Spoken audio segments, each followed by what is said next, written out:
Hi everyone, সবাই কেমন আছো? আশা করি সবাই খুব ভালো আছো আর আমিও খুব ভালো আছি। আর দেখতেই পাচ্ছ সকালটার কি অবস্থা। আমার একে আদর করতেই হবে, মানে না করলে মানে আমাকে কামড়ে কামড়ে শেষ করে দেবে। তো যাই হোক, আমি তোমাদের মধু নিয়ে চলে এসেছি একটা নতুন ব্লগে।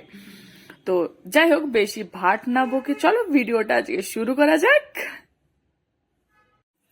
তো এখন বাজে সকাল 8টা, আমরা সব ঘুম থেকে উঠেছি, নিচে এসেছি, মামনি আছে। তো আমরা সবাই মিলে এখানে বসে আড্ডা মারছি। আই থিঙ্ক কোন একটা টপিকে কথা হচ্ছিল যেটা নিয়ে আমরা সব হাসাহাসি করছিলাম, আর এখানে এনাকে আদর করছিলাম। সকালবেলায় উঠে ফ্রেশ ট্রেশ হয়ে সবাই মিলে বসে আড্ডাই মারা হয় আগে, তারপরে একটু চা টা খাওয়া দাওয়া হয়েছে।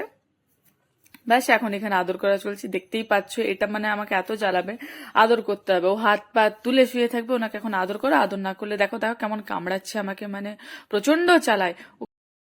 তো এখন হচ্ছে আমি রেডি, তার কারণ হচ্ছে আজ একটু যাব বাইরে, আমি একটু চোখ দেখাতে যাব। আমি চোখে কম দেখছি আজকাল, তো সেই জন্য এখন হচ্ছি রেডি আমি। তো দাঁড়াও, আগে ঝটপট রেডি হয়ে তারপর তোমাদের দেখাচ্ছি। ওকে, টাটা। ট্যানটা। তো আমি এখন রেডিও হয়ে গেছি, দেখতেই পাচ্ছ। একটা কালো রঙের কুর্তি পরেছি, আর কালো রং হচ্ছে আমার কাছে একদম মানে প্রিয় একটা জিনিস। তো যাই হোক, দুজন বেরিয়ে পড়েছি, বেরিয়ে তো পড়েছি। তো যাই হোক, আমি আর প্রথমবার চোখ দেখাচ্ছি, আমি প্রচুর একটু ভয়ে ছিলাম। তো যাই হোক, ডাক্তারও দেখানো হয়ে গেছে, আমার ক্লিপ নেওয়া হয়নি সেটা। তো তারপর আমরা ডাইরেক্ট চলে এসেছিলাম সোদপুর মার্কেটে। আমার কিছু টুকটাক জিনিস কেনার ছিল, যেহেতু আবার আমরা ব্যাঙ্গালোর রিটার্ন করব সেই জন্য। আর আমরা যে টাইমে গেছি তখনও ভালো করে বাজারটা বসেনি, মানে মার্কেটটা তখনও ওপেন হয়নি। তো তাও খুঁজে খুঁজে আমি একটা জুয়েলারি দোকান পেয়েছি। আর মানে যে জুয়েলারি দোকানটা অনেক কষ্ট করে খুঁজেছি। তো যাই হোক, ওখানে বেশ ভালো ভালো অনেক সুন্দর সুন্দর অক্সিডাইজের কালেকশন, অক্সিডাইজ ছাড়াও জুয়েলারি অনেক ভালো কালেকশনই ছিল, আমার বেশ ভালো লেগেছে। তো যাই হোক, তার ঝটপট কেনাকাটা করে আমরা বাড়ির উদ্দেশ্যে বেরিয়েও গেছি, কারণ আমার আজকে একটু দু জায়গায় আবার যাবার আছে সেই জন্য। তো বাড়ি এসে গেট খুলতে না খুলতে দৌড়ে বেরিয়ে চলে আসবে, মানে আমাকে ঢুকতেও দেবে না ঘরে, এরকম ঠিক করেছে। তো যাই হোক, দেখতেই পাচ্ছ স্নান টান করে আমি এখন শাড়ি পরে রেডি। আর হ্যাঁ, এই শাড়িটা হচ্ছে আমার শাশুড়ি মায়ের। আর সিরিয়াস, আমার মা শাশুড়ি মানে আমার মনে হয় যে মাদের শাড়িগুলো যতই নিজেদের কাছে ভালো শাড়ি থাকুক, বাট মাদের শাড়ি একটা আলাদাই।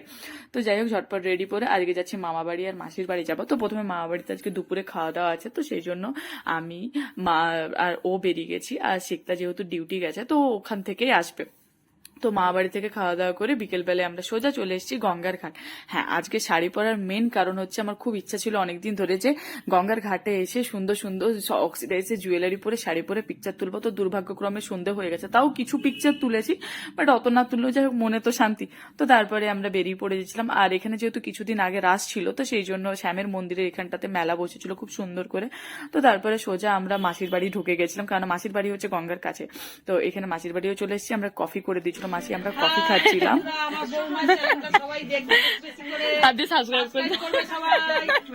তো আজকের দিনটা এভাবেই কেটে গেছে। তো টাটা, দেখা হচ্ছে নেক্সট একটা নতুন ভ্লগে। আর ভিডিওটা ভালো লাগলে লাইক শেয়ার সাবস্ক্রাইব করতে ভুলো